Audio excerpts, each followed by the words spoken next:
Hello. Today we're going to continue reading in 2 Kings, starting with chapter 4. Now the wife of one of the sons of the prophets cried to Elisha, "Your servant, my husband, is dead, and you know that your servant feared the Lord. But the creditor has come to take my 2 children to be his slaves." And Elisha said to her, "What shall I do for you? Tell me, what have you in your house?" And she said, "Your servant has nothing in the house except a jar of oil." Then he said, "Go outside, borrow vessels from all your neighbors, empty vessels, and not too few. Then go in, shut the door behind yourself and your sons, and pour into all the vessels. And when one is full, set it aside." So she went from him and shut the door behind herself and her sons, and as she poured, they brought the vessels to her. When the vessels were full, she said to her son, "Bring me another vessel." And he said to her, "There is not another." Then the oil stopped flowing. She came and told the man of God, and he said, "Go, sell the oil and pay your debts, and you and your sons can live on the rest." One day Elisha went on to Shunem, where a wealthy woman lived, who urged him to eat some food. So whenever he passed by that way, he would turn in there to eat food. And she said to her husband, "Behold, now I know that this is a holy man of God who is continually passing our way. Let us make a small room on the roof with walls and put there for him a bed, a table, a chair, and a lamp, so that whenever he comes to us, he can go in there." One day he came there, and he turned into the chamber and rested there. And he said to Gehazi, his servant, "Call the Shunammite." When he called for her, she stood before him, and he said to her, "Say now to her, 'See, you have taken all this trouble for us. What is to be done for you? Would you have a word spoken on your behalf to the king or to the commander of the army?" She answered, "I dwell among my own people." And he said, "What then is to be done for her?" Gehazi answered, "Well, she has no son, and her husband is old." He said, "Call her." And when he had called her, she stood in the doorway, and he said, "At this season, about this time next year, you shall embrace a son." And she said, "No, my lord, O man of God, do not lie to your servant." But the woman conceived, and she bore a son about that time the following spring, as Elisha had said to her. When the child had grown, he went out one day to his father among the reapers, and he said to his father, "Oh, my head, my head."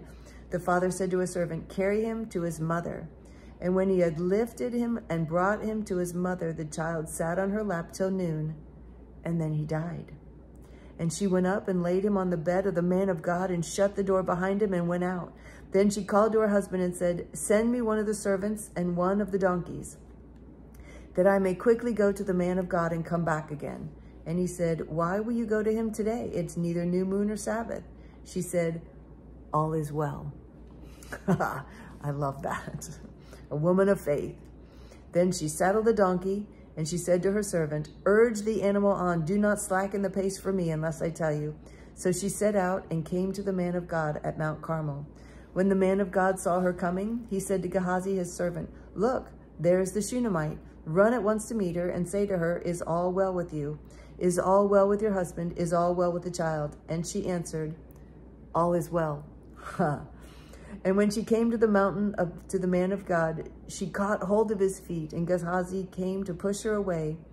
But the man of God said, "Leave her alone. She is in bitter distress, and the Lord has hidden it from me.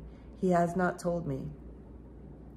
Then she said, "Did I ask my Lord for a son? Did I not say, 'Do not deceive me'?" He said to Gehazi, "Tie up your garment and take my staff in your hand and go. If you meet someone, do not greet him, and if anyone greets you, do not reply, and lay my staff on the face of the child." Then the mother of the child said, "As the Lord lives, and as you yourself live, I will not leave you." So he arose and followed her. Gehazi went on ahead and laid the staff on the face of the child, but there was no sound or sign of life. Therefore he returned to meet him and told him, "The child has not awakened." When Elijah came into the house, he saw the child lying dead on the bed. So he went in and shut the door behind the 2 of them and prayed to the Lord. Then he went up and lay on the child, putting his mouth on his mouth, his eyes on his eyes, and his hands on his hands. And as he stretched himself upon him, the flesh of the child became warm. Then he got up again and walked once back and forth in the house and went up and stretched himself upon him. The child sneezed 7 times and the child opened his eyes.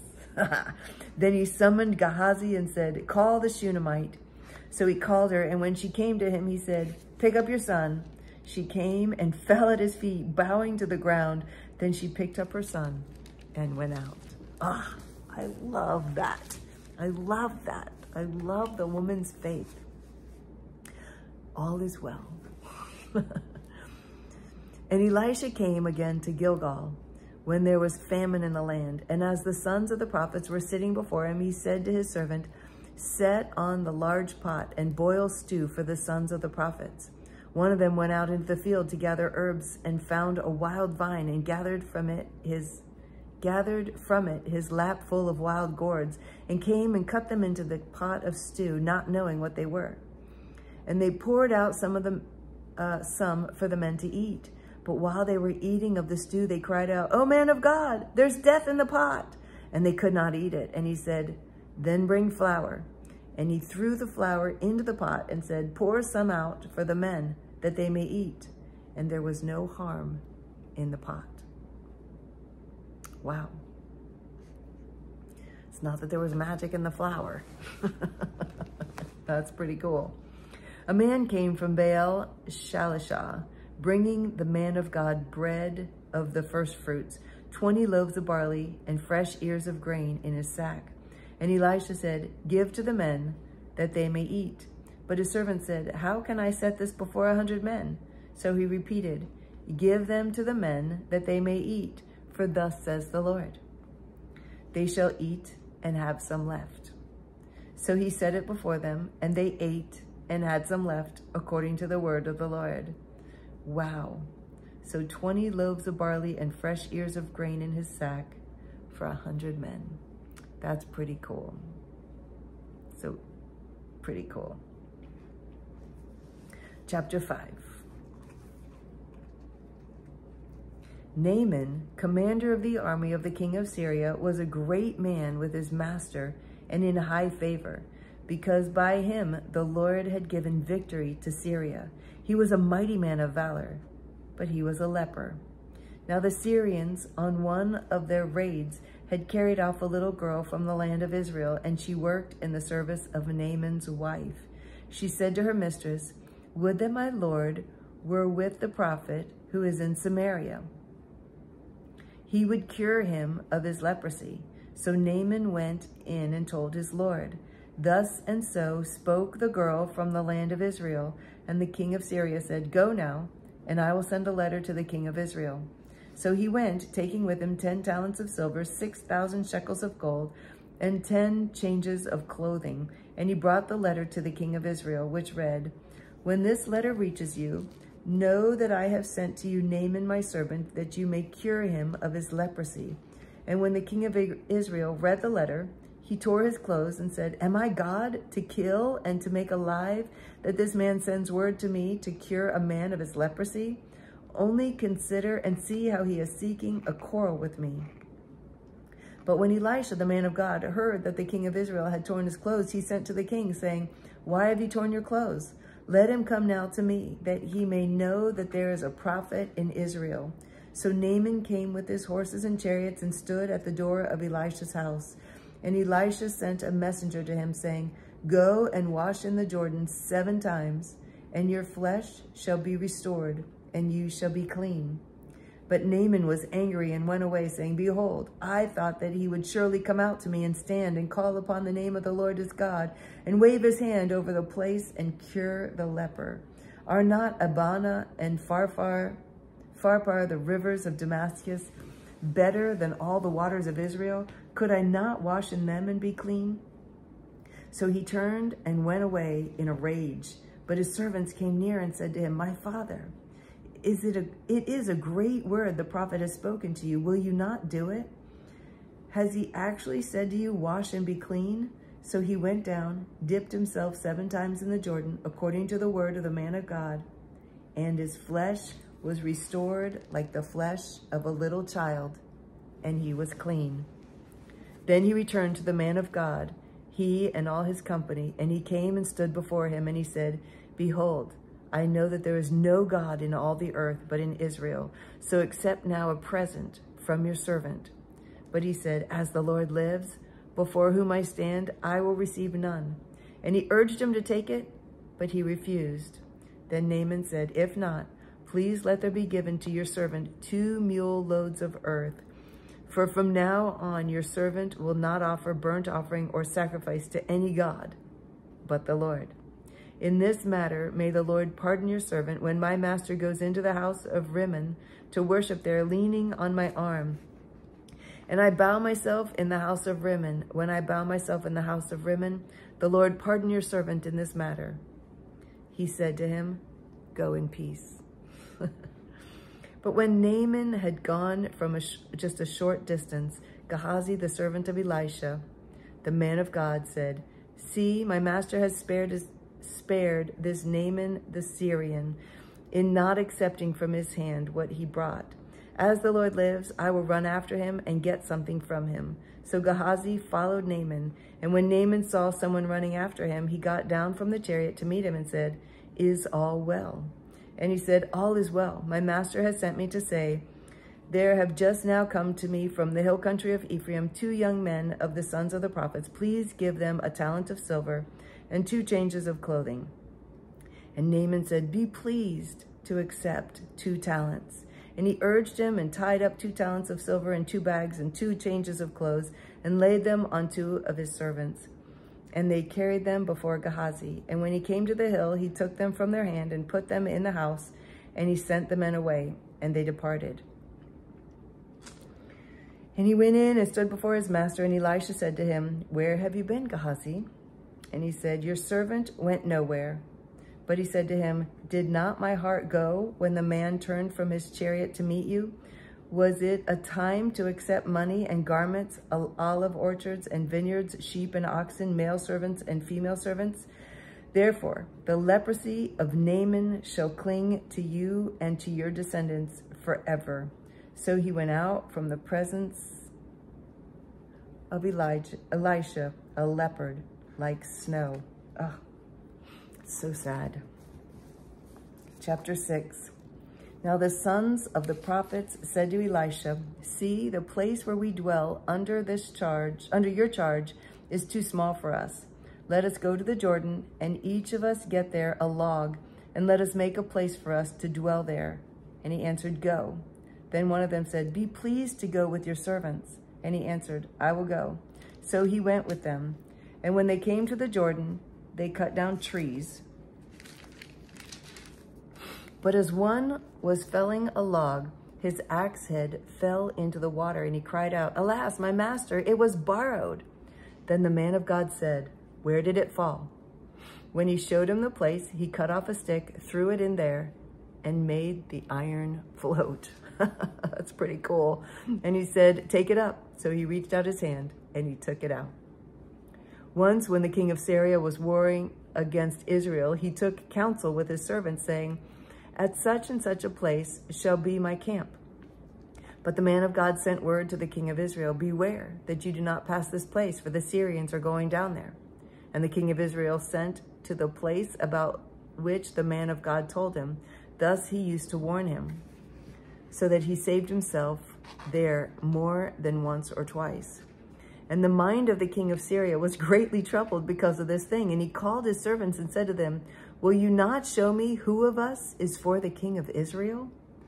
And one of his servants said, None, my lord, O king, but Elisha, the prophet who is in Israel, tells the king of Israel the words that you speak even in your bedroom. And he said, Go and see where he is, that I may send and seize him. It was told him, Behold, he is in Dothan. So he sent their horses and chariots and a great army, and they came by night and surrounded the city.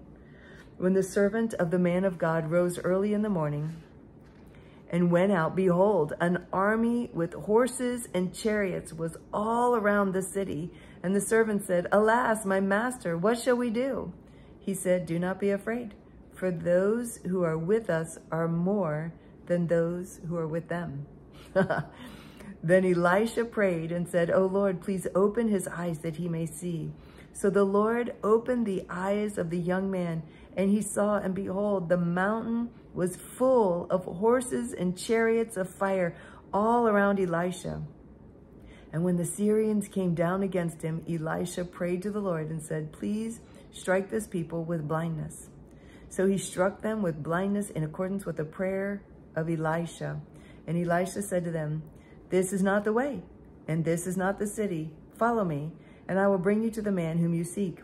And he led them to Samaria.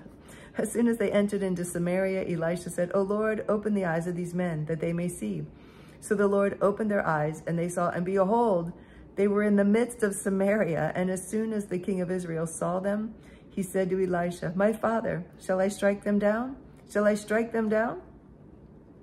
He answered, you shall not strike them down. Would you strike down those with whom you have taken captive with your sword and with your bow? Set bread and water before them, that they may eat and drink, and go to their master. So he prepared for them a great feast. And when they had eaten and drunk, he sent them away. And they went to their master. And the Syrians did not come again on raids into the land of Israel. Of course not. They were too embarrassed. Afterward, Ben-Hadad, king of Syria, mustered his entire army and went up and besieged Samaria. And there was a great famine in Samaria as they besieged it, until a donkey's head was sold for 80 shekels of silver, and the fourth part of cab of dove's dung for 5 shekels of silver. Now, as the king of Israel was passing by on the wall, a woman cried out to him, saying, help, my lord, O king. And he said, if the Lord will not help you, how shall I help you? From the threshing floor or from the winepress?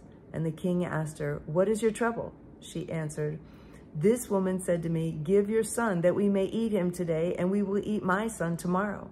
So we boiled my son and ate him. And on the next day I said to her, give your son that we may eat him. But she has hidden her son. When the king heard the words of the woman, he tore his clothes. Now he was passing by on the wall, and the people looked, and behold, he had sackcloth beneath on his body. And he said, may God do so to me, and more also, if the head of Elisha, the son of Shaphat, remains on his shoulders today. Elisha was sitting in his house, and the elders were sitting before him. Now the king had dispatched a man from his presence.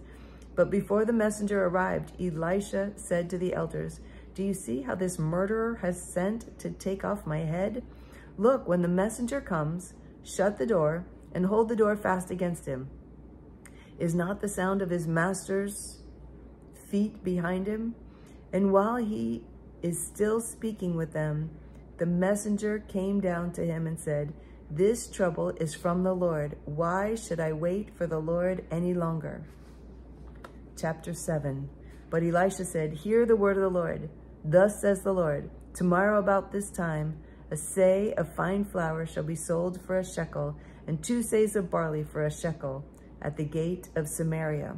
Then the captain on whose hand the king leaned, and to the man of God, if the Lord himself should make windows in heaven, could this thing be? But he said, you shall see it with your own eyes, but you shall not eat of it. Now there were 4 men who were lepers at the entrance of the gate, and they said to one another, why are we sitting here until we die? If we say, let us enter the city, the famine is in the city, and we shall die there. And if we sit here, we shall die here.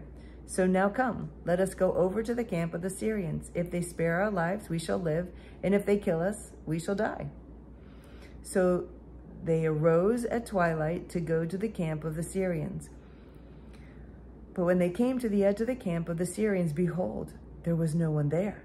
For the Lord had made the army of the Syrians hear the sound of chariots and of horses, the sound of a great army, so that they said to one another, behold, the king of Israel has hired against us the kings of the Hittites and the kings of Egypt to come against us. So they fled away in the twilight and abandoned their tents, their horses, their donkeys, leaving the camp as it was, and fled for their lives. And when these lepers came to the edge of the camp, they went into the tent and ate and drank, and they carried off silver and gold and clothing and went and hid them. Then they came back and entered another tent and carried off things from it and went and hid them.